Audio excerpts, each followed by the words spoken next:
Hey guys, just figured I'd make a little video now that the Iron Banner has passed and I've been able to put some mileage on it.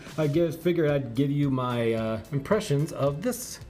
This is my Infinity FPS Pro from Scuf, and after I've put some pretty good mileage on it, across a few games actually, but I really did enjoy the grind during the Iron Banner, I can really say a lot of things wholeheartedly, so let's get right into it.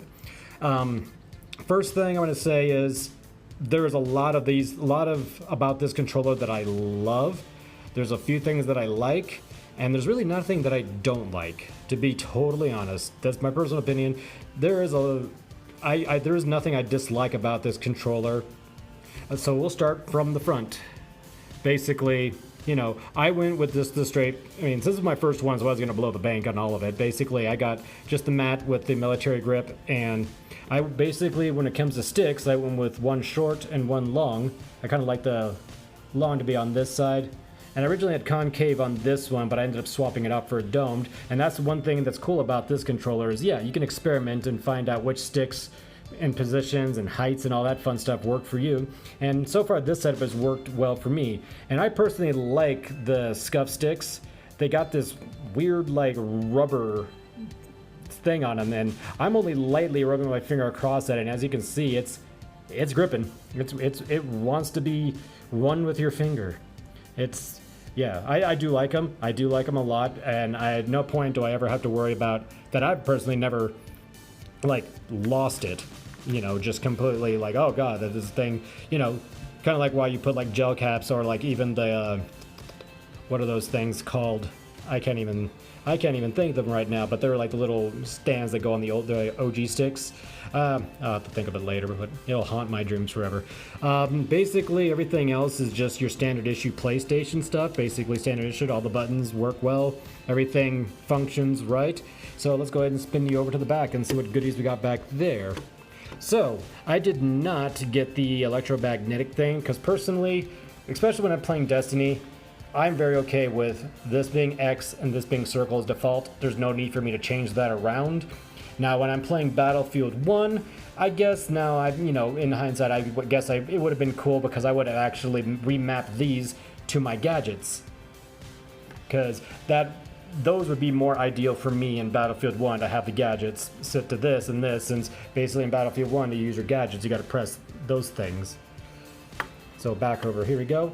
I also did get the hair trigger and the trigger stops installed. And the hair trigger, I've played a little bit with it, and you know, to be honest, I thought I might have loosened them a little bit too much, because I was playing with YouTube, and this one right here was so loose that I kept on initiating the rewind. So yeah, there's such a thing as too loose. You know, but I ended up tinkering around with them, and I think I found a pretty good sweet spot, which, to be totally honest, I think is actually the same spot they came. So, sure. But hey, I do like that option. It is a little quick thing. You just pop that little guy off, and there's a little screw there, and you can just take the little wrench that comes with it, and find your happy spot. And then there's the trigger stops. Now, as you can see, I have this one not turned on, so as the thing is right here is up. This one I do have turned on, so you can see the little thing right there is actually facing down, so therefore I don't have to push it all the way down. Now, some games work with these, some don't. For all games I've tried so far, because I don't play Call of Duty, so I think this is supposed to work. All this is supposed to work flawless with Call of Duty games, but I'm not a COD fan or much of a COD person. To this, you can't turn on, because of Destiny, you cannot initiate the guns to aim down sights if that's turned on. Same with like a game like Witcher or Horizon or Battlefield 1. If you have that turned on, you're not going to be able to aim down the sights or do any of that fun stuff. Not at all. But I have it turned on this side because actually, this is where, that fires the weapon for most games. That actually does work to shoot your arrows in Horizon. It does work to shoot your guns in Destiny 2. I don't know about Destiny 1, but it does not work in Battlefield 1 because I looked kind of bad when I tried running in there after playing some Destiny 2 with this thing turned on. Went to go get in Battlefield 1, ran across the field, took aim, and got my ass just shot to hell because I couldn't shoot. I had to go hide in a building, grab my little wrench, and turn that back off so I could actually play the game. So yeah, you can experiment a little bit. And I mean, that's a good thing, is you just got to pop in there and just twist, you know, and experiment a little bit in each game that you want to try and see which of these things actually work for you. But, you know, trial and error. And I guess you could probably just find yourself an open server or something like that and just see what works and see what doesn't before you go just charging into a multiplayer game and get your ass handed to you. As for, like I said, I didn't get the magnetic thing. The next controller I'm having built is going to have that in there. I'm actually having an impact built for me, and it's going to be completely souped up, and it's going to be awesome, and I'll make a video on that one too. So back over, now I'm just going to go over just the basic stuff, you know, the other basic stuff, which is build. Yeah, this game came in like a foam sarcophagus, and pulling it out, it was like pulling out a new, like handling my first new, like, smartphone. I was afraid that a stiff breeze was going to turn this into dust in my hand. I just, you know, it just seemed really too premium for a person like me, because I just figured I'll drop this thing on my carpet and watch it just explode. And so I've been very, you know, the first few weeks I was very, very gentle with this, and like it's supposed to be like, you know, an elite gaming controller, so it's not exactly supposed to be something you'd be totally gentle with. But as time gone by, it's just become, you know, my gaming controller, so I handle it as such. I mean, I'm not like throwing it around and raging or anything like that. I don't get that crazy, I guess. But you know, to be honest, as you can see, aside from a little wear on the bottom of the sticks there, you know, from just the usage I've put through it, which, you know, I'll be totally honest, I'm not playing every single night, I'm not playing every single day. You know, during the weekdays, I might get in an hour or two, and on the weekends, I'll probably get some 3 or 4 hour sessions here and there, maybe. You know, it depends. But so far, there is nothing to make me feel like, you know, this controller can't take a hit. Not going to say it can take a bullet, but this thing is built. It feels durable. Once you kind of, after you get it for a while, get used to it, it is durable. And I was really concerned about the sticks, because as you can see, they're not the thickest pieces of plastic in the world. And, you know, you can just get in the heat of the moment and just, you might be afraid that you're just going to break that damn thing off if you just gorilla grip the damn thing. And sure, it might, but I'm not exactly like, you know, just going crazy with it. The placement is fine. As you can see, this is kind of how I would hold the controller. And as you can see, I do kind of have to reach my finger a little bit. That took some getting used to, just reaching my finger over to hit that trigger.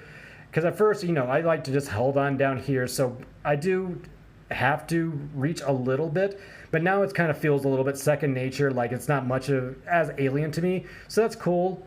Though I would have been happier if these little sticks would have been just a little closer to the edge. And that's what I'm going to be getting with the impact, is that there's 4 sticks, but the outer sticks are going to be closer there. So it'll be better for, you know, I don't have the biggest hands in the world. I'm just like a little 5'6" guy, so these are proportional. But yeah, I mean, I still had to get used to reaching that finger over there. And it, like I said, at first it felt weird, but now it feels pretty normal. And as I'm going to say, that's probably one of the only things I can hold back, is that, yeah, that it feels, I'm hesitant to say normal, but it feels fine, I guess. But other than that, I mean, how it feels in my hands, how everything, I can recommend this controller, I really can. And the thing is, I'm not like a hardcore gamer, I'm not like a professional gamer or anything, I'm just an everyday guy that likes playing video games. And for anybody that's in that same boat who just wants to kind of step their game up a little bit, sure, if you have the money laying around, I can recommend you going after this. I know you can probably either, you know, put together your own and just do the little bits and pieces, or you can pay one flat rate and just have every feature you can cram into one of these guys there and just really make this controller yours.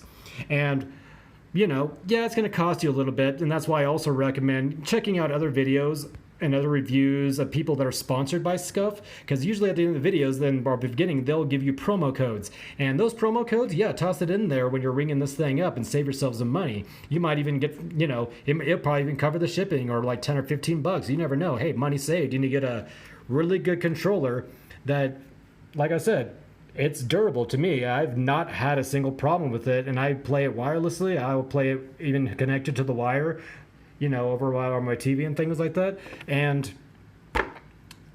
I think I did better in the Iron Banner because I knew that I was doing things I couldn't normally do if I ever had to hit jump and then control myself. And I'm not going to do that creepy, that would give me arthritis.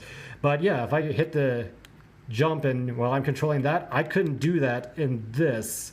So I was probably doing some things that I normally couldn't do, and that was a big advantage. So that's well worth the money to me. And like I said, you can make this as customizably yours as you can and make it very unique. Like I said, this was my first attempt, so I basically kept it, you know, moderate, but the next one's gonna look pretty I've made is a little bit more rad, so I'll be sharing that with you guys. But hey, thanks for watching, and I hope this kind of got some people off the fence, or maybe got some people considering it. Again, go check out other people's videos and get those promo codes they throw out there. Save yourself some money, and if you can treat yourself to a nice, good controller, go Scuf. Head to their website, build yourself one, and you won't go wrong. All right, thanks for watching, and bye.